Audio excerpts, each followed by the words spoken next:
Coming up, it's a Fan Take Friday where we dive in on some Cam Johnson trade partners, a curiosity about fixing the broken NBA tanking, but even more than that, some updates around what the Brooklyn Nets could be willing to do to help facilitate a Jimmy Butler move. We dive in, coming up next.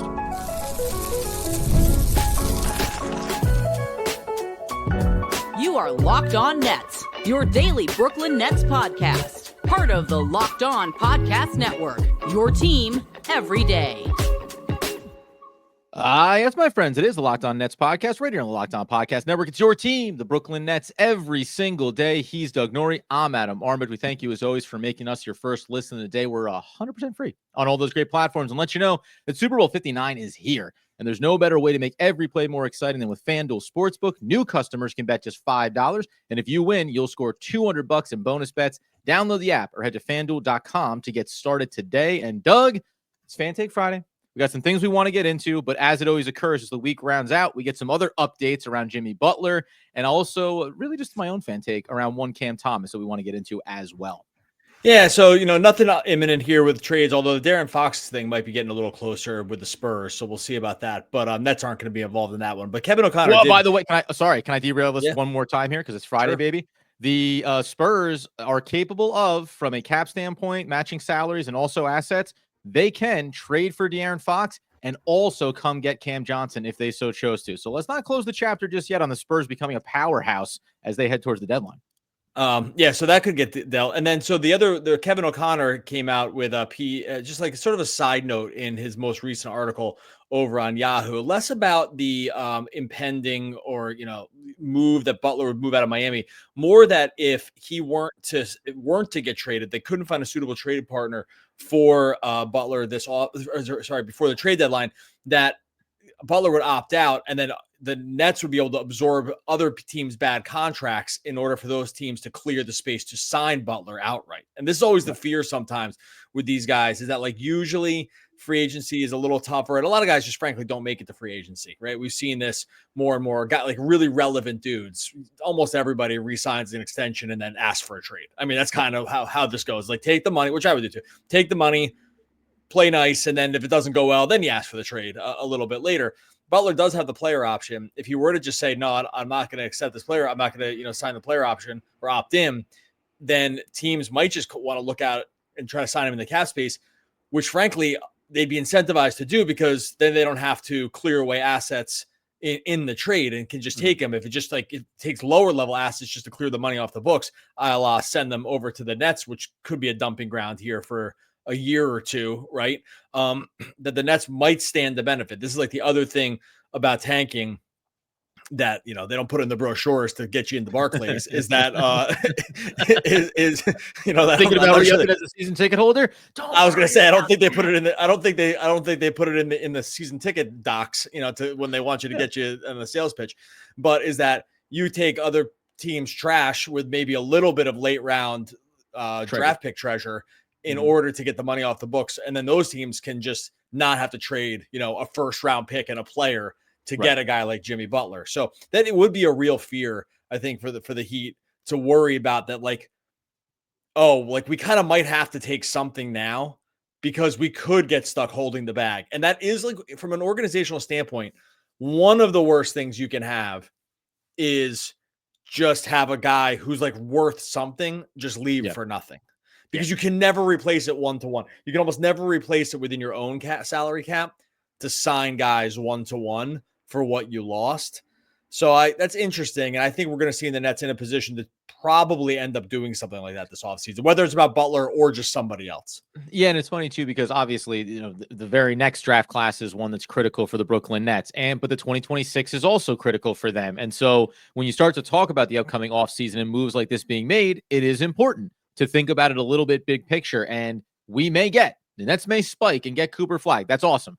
It's still going to be another long season. The Nets are not going to just immediately turn it around in one offseason with the draft class, even if it's three young talents inside of that first round. They're going to be young. They're going to be developing, right? Not everybody comes in and kicks the doors down of the league immediately. So being open to have opportunities for this is certainly going to benefit them. And it's funny because in Miami Heat's situation, unlike the Brooklyn Nets where you can eat that money, Miami or any team that's trying to move a star, maybe De'Aaron Fox right now with the Kings, although that feels like it's going to go through here, different type of circumstance, age, everything else, is that the Nets could take a step back, and we've heard this before. Would they be willing to take a contract that actually maybe is multiple years remaining? Yes, we are open to doing that. If you're Miami, if you're the Sacramento Kings, you don't want to just be taking bad money back from other teams, as you mentioned, and sitting on that for another year.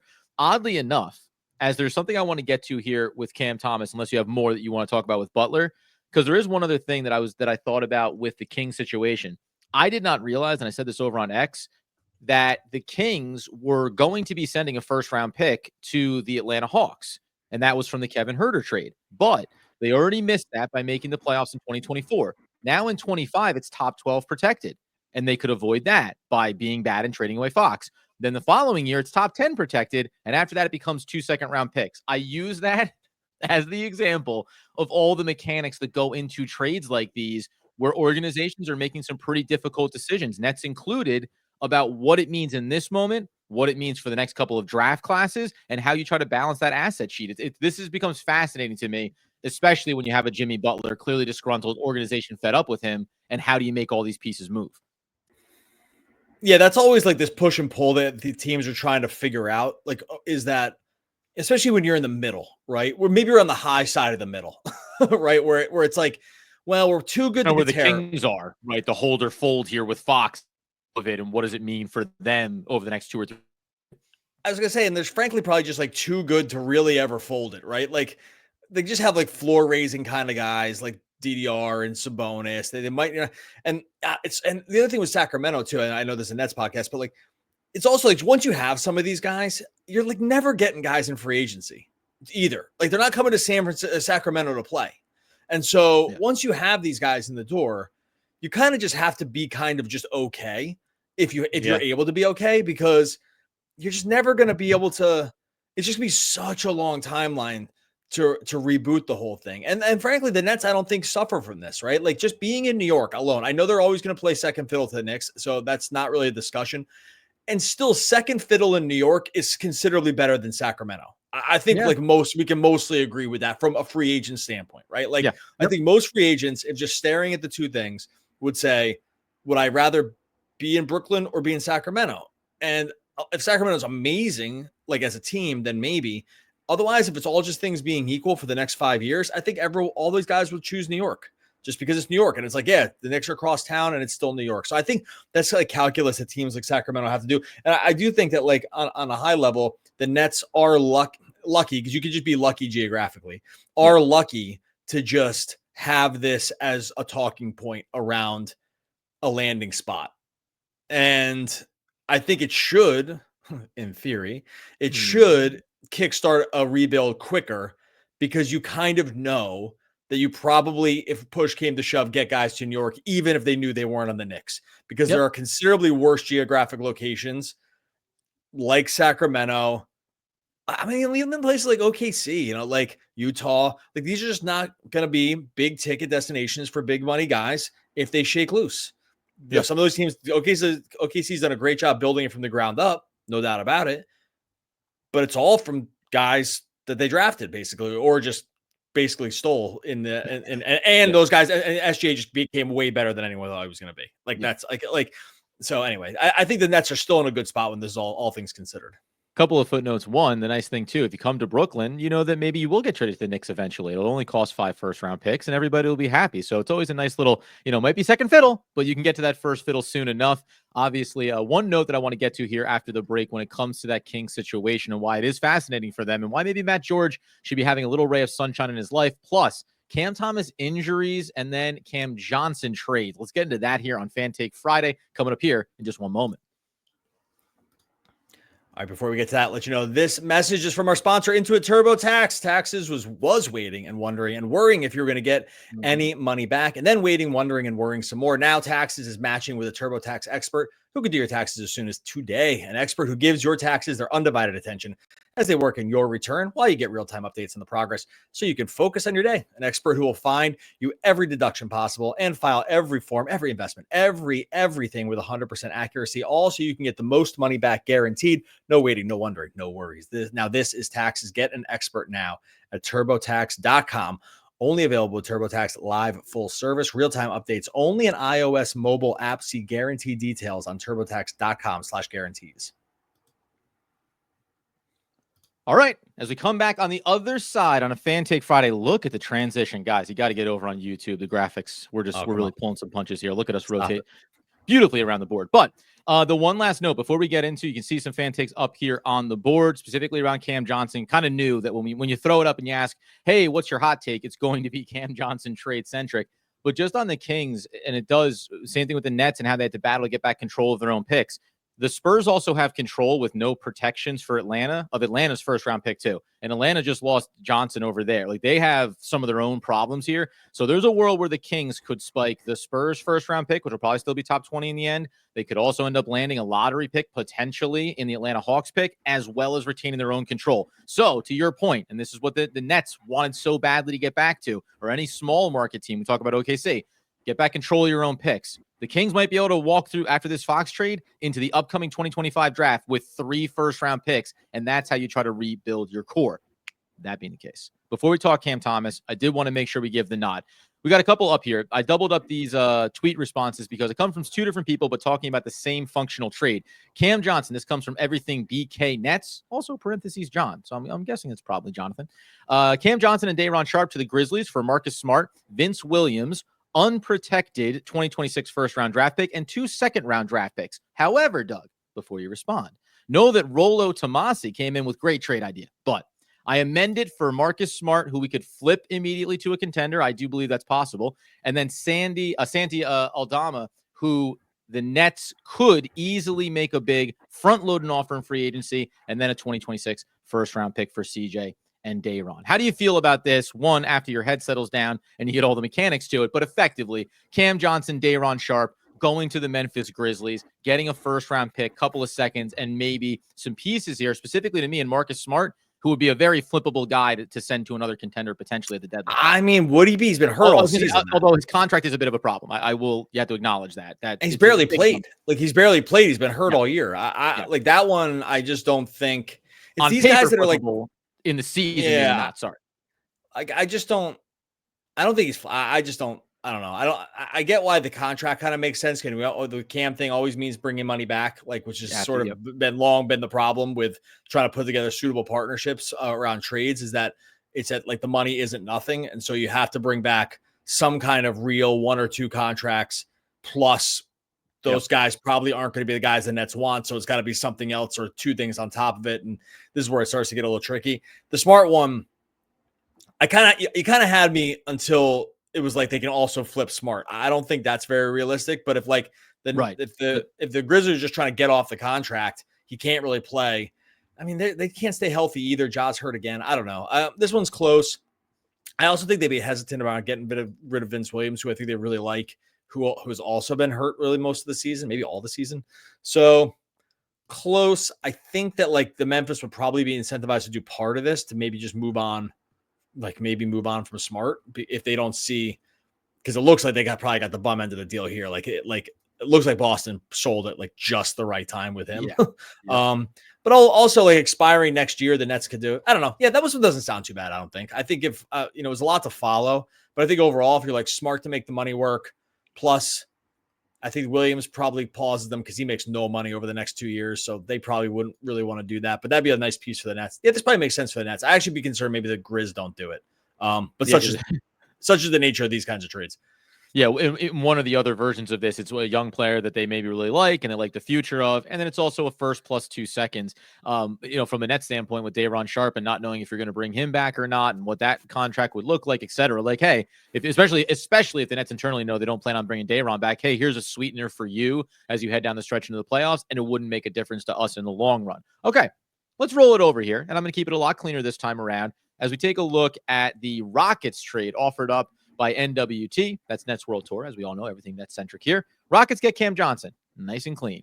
Nets get Jock Landale, Deshaun Tate, Cam Whitmore, and the 2027 pick swap back. So this is mostly focused on like getting back that last little piece of control that the Nets want from their future. I don't know. There's a lot of young players that they're putting in there, whether or not Houston believes they're all a part of their future, short or long term. This is interesting because it's more player based and then getting back that pick control. I mean, the Cam Whitmore thing would fit the part where the Nets like want to get like young talent back, right? Yes. And so, but he's been playing real minutes for the Rockets this year. They've, Tari Eason's missed a bunch of time. I know that's not like a 1-for-1, but he's been, and Reed Shepard really hasn't played as much off the bench as actually I thought he was going to.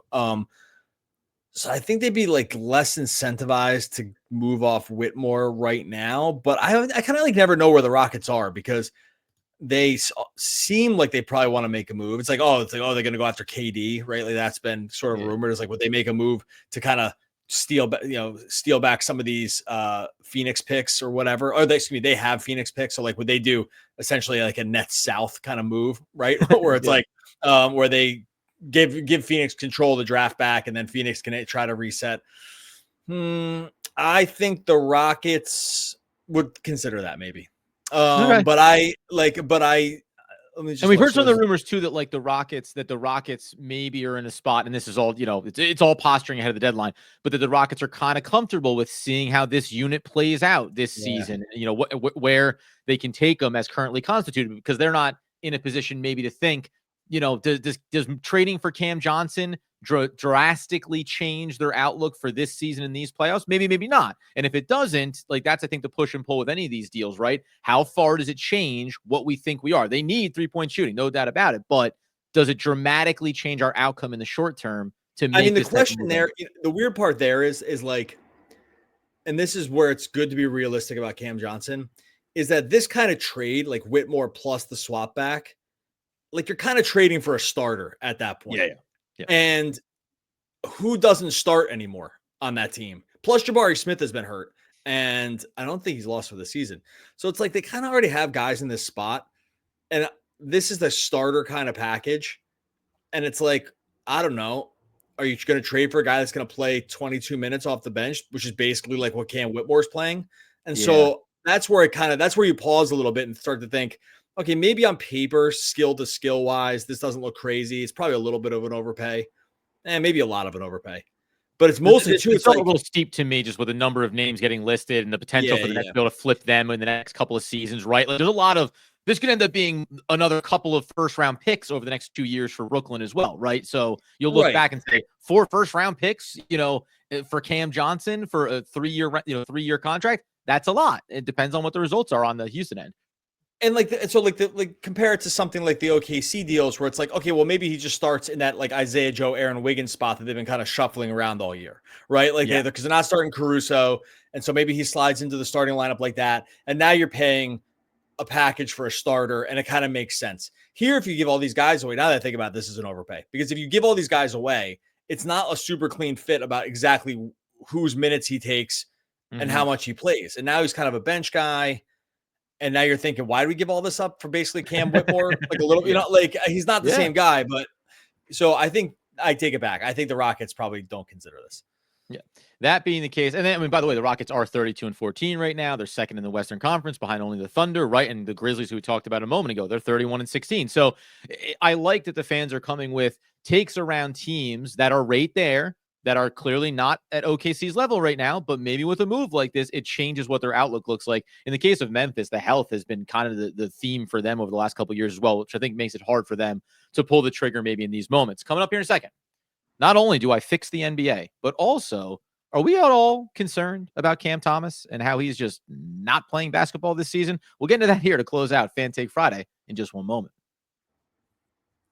All right, before we get to that, tell you about our friends over on FanDuel. Super Bowl 59 is here. 1 game, 2 teams, endless possibilities. No better way to make every play even more exciting than with FanDuel Sportsbook. Maybe you're predicting the first touchdown. You're calling the MVP, even betting on the coin toss. That's all there for you. FanDuel makes it, I love the Super Bowl. FanDuel makes it so easy to get in on the action. Live betting all game long. We're going to be on all game long, so you can adjust your bets as the game unfolds. You feel the thrill from kickoff, before kickoff, the coin toss to the final whistle. Live betting feature lets you stay involved no matter what happens on the field. App super easy to navigate. Plus, you can place a $5 bet and potentially win $200 in bonus bets for the Super Bowl. It's total icing on the cake. Download the app right now or head to FanDuel.com to get started. Just bet $5. And if you win, you'll score $200 in bonus bets. That's FanDuel.com. Bet with FanDuel, official partner of Super Bowl 59.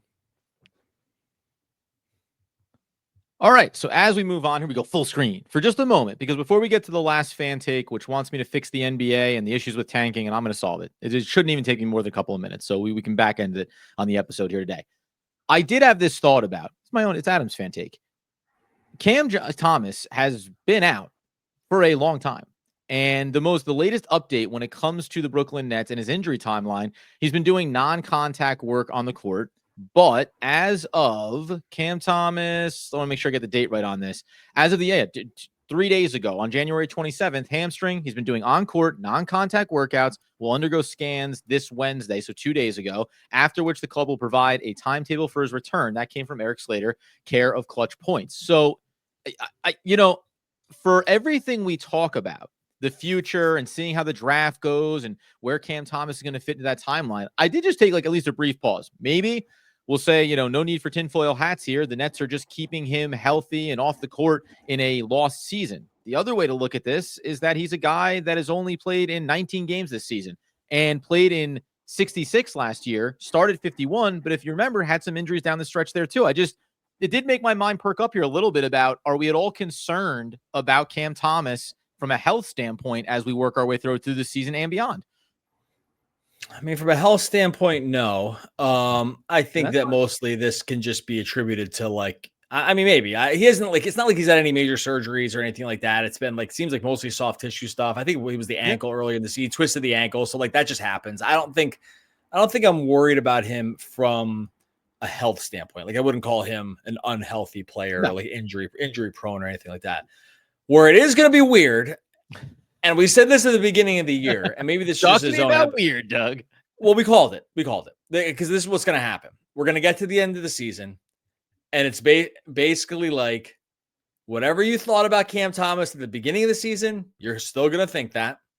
And whatever you thought about him, if it was the opposite, if you thought he was the best ever, you're still going to think it. And if you thought he was the worst ever and overrated, you're still going to think that. No opinion will have been changed about Cam Thomas. And we said this before the season even started. I was so confident about this. It's no one's opinion of this guy is going to change at all, because now it wasn't going to be about injury. It was about something else. It was he's going to maybe he's going to put up empty stats on a bad team. So you'll never take the stats with, some people take the stats with a grain of salt. Some people will think it means everything. And now you just get a little caveat that he just isn't playing that much. And so we're just going to get to the end of this year, even if he comes back now, which he's not gonna.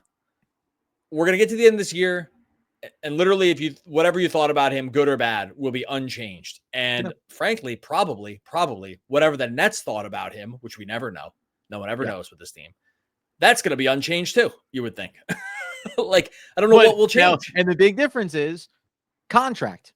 That's the only difference that's going to change here. At the end of this season, it's going to be about, what are you doing with him from a contract standpoint? And unlike maybe in years past with the new CBA, it's all this stuff matters. And I'm not saying that you shouldn't be happy to pay him X, whatever it is. And I think that number is going to be lower than maybe we would have projected it coming through last season and coming into this year, because he won't play as much. But it's still going to be a factor. And I would always still label him, at least from a salary matching standpoint, if anything came up down the road, as, you could always put him into a deal and the other team would feel comfortable about, at a worst case scenario, getting a guy that can score 25 points a night for you, right? Can be an offensive weapon. Okay, everything else, we'll just see what happens. I don't think it'd be a detriment to getting a deal done, but we're literally living in it right now when it comes to Nicholas Claxton and his contract and what that looks like on the court. I don't think these players are relatable in that way, but it's going to be interesting. It's just going to be fascinating to watch how the Nets approach this, especially if he doesn't see the court again this season. Well, do you think there's any world, I'll phrase it a different way. Do you think there's any world where his stock league wide has gone up this year? Right. No, that's one because we never know how some of these teams view other guys. I do feel sort of confident knowing that if you were on the fence, another team, if they were on the fence about Cam Thomas, I don't think this has boosted his stock at all going into a contract season.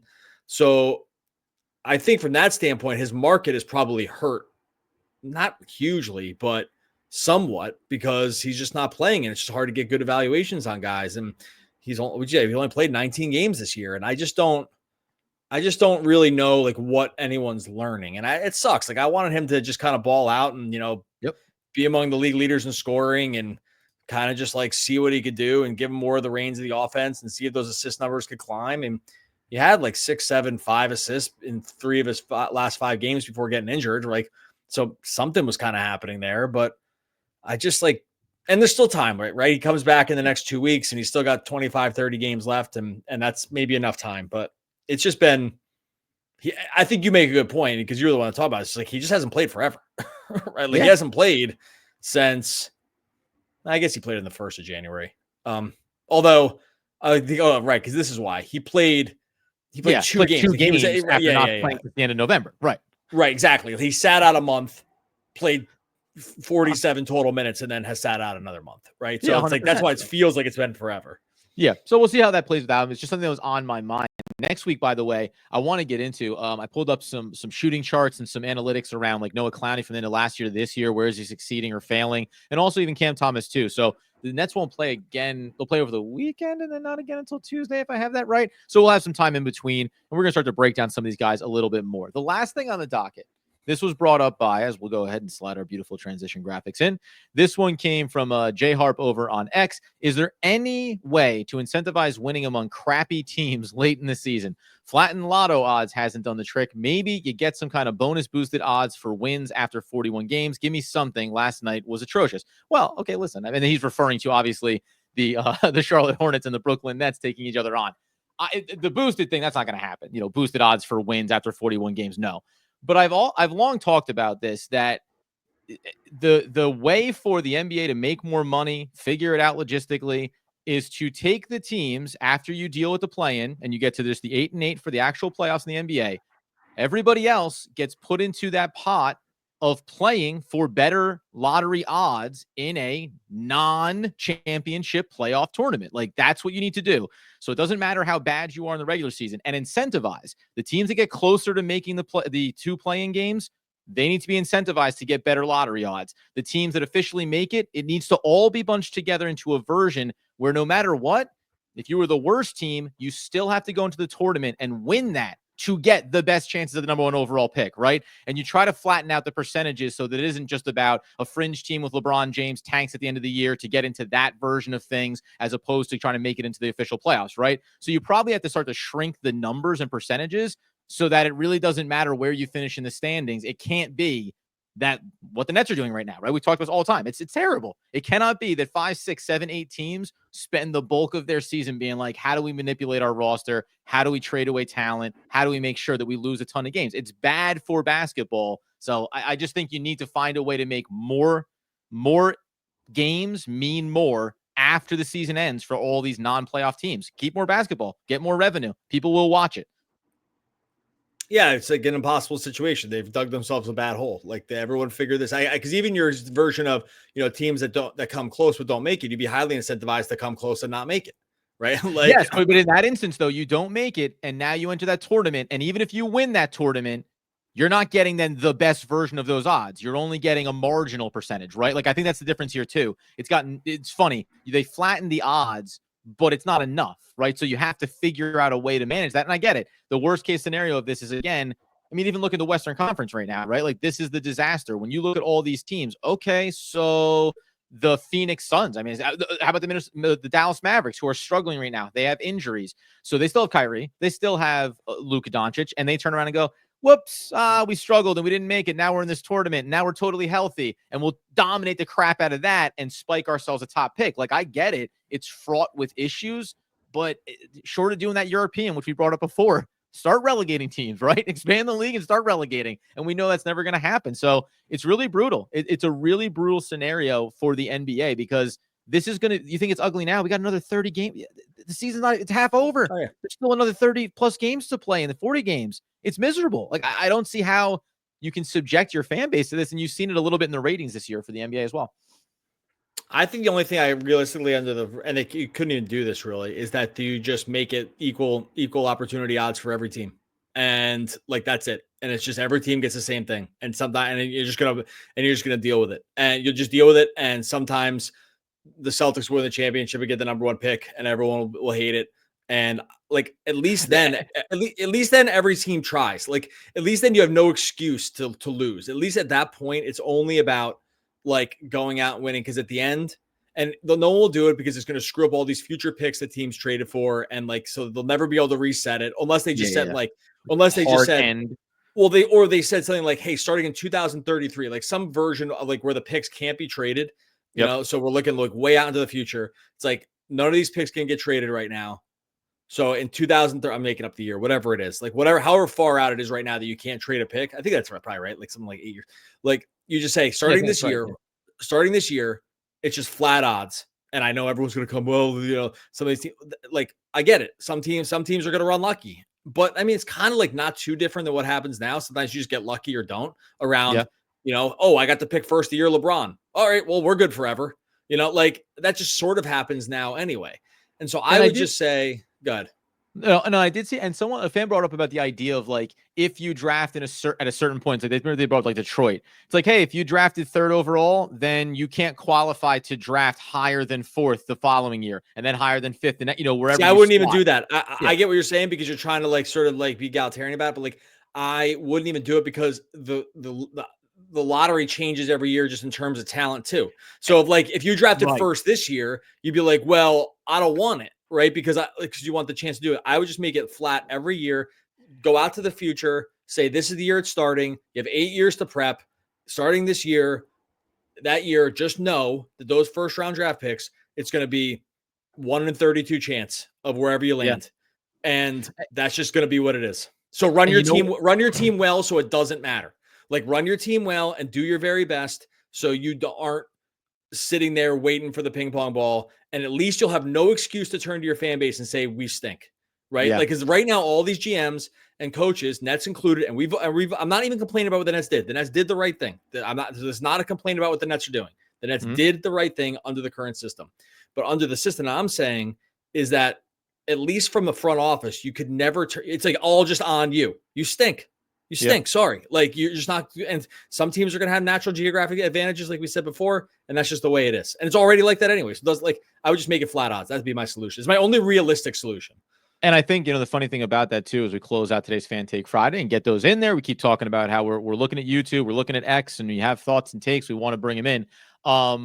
The funny thing about that is with the new CBA and the way things are restricted like that, even if you mentioned like the Boston Celtics, well, you're going to have problems coming up here anyway. So even in the years when a really good team spikes a high draft pick with what you have to pay a rookie coming in, maybe you raise the rookie salaries towards the top of the draft so that it creates more financial restrictions for these teams. And you start seeing players having to get moved around, right? Maybe a young talent goes out the door. Okay, so be it.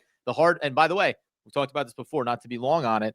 The issue that comes up then is, right, so all those veteran guys, we saw this the past offseason with point guards, right, backup point guards and where their contracts were. All of a sudden, you start to really kick away a lot of the veterans and the fringe of the NBA, and it becomes about either the very young talent or the superstar talent. And maybe that's okay. Like maybe that's what the league needs to be built on, and veteran rotational guys just aren't going to survive for more than 5 or 6 years with the way it's constructed. But something has to be fixed. I can't say we solved it, although I don't mind yours. Like maybe it is just, hey, the odds are the odds, and the better run organizations do better, and that's that, and that's where we go. Well, right? What I would like to hear from mine is how it's arguably worse than what we have now. Not that it's the best. I get that it's not the best. There's no best version of this.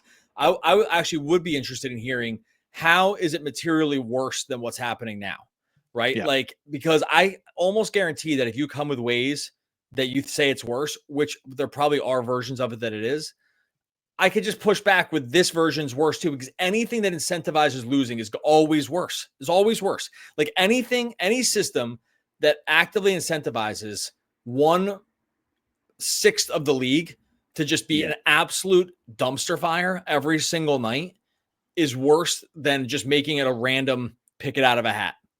Like over the long term, because at least that way, all 32 teams had to at least try. And some will be good for generations because they got lucky with the ping pong ball. Newsflash, that already happens now. Happens now. Like, so I just don't know how it's different. And that's why I think that's why same thing. Postseason lottery tournament for non-playoff teams. It's not perfect. It feels better. It's more basketball. It values competitiveness. Yeah, but those guys. But the figure thing is, out, for right? that, but then those guys are just playing for someone else to maybe just take their job next year. Like, so I it's know. like, Well, and then, yeah, by the way, it's like, and like, isn't that? I mean, that's that's why I it just is like just brutal. randomize it and be done. Randomize it and be done. And just Well, eight, random, 8 yeah, years from now. that's the way it works. Yeah. I can see All right, that being the case. Yeah. Anyway, we got off track here on Fan Take Friday with this thing, which I knew we were going to, but good stuff on Cam Johnson trades. Good stuff looking at Jimmy Butler in the offseason, how Brooklyn can be involved. And then obviously, let's just say that we solved the NBA problem and that's no longer an issue. Everyone can move on from that. I mean, how hard was that? We just did it. It just took Oh my like God, 4 minutes on the top of our heads. I didn't even know you were going to ask that. All right. It's literally that easy. This is why I just think, whatever, to make this easier. Whatever. What do we usually say here? Oh yeah. Subscribe to YouTube. Subscribe to Locked On Nets wherever you listen to podcasts. I'm all done. We're 8 minutes over where we usually go. So I'm all out of ideas now.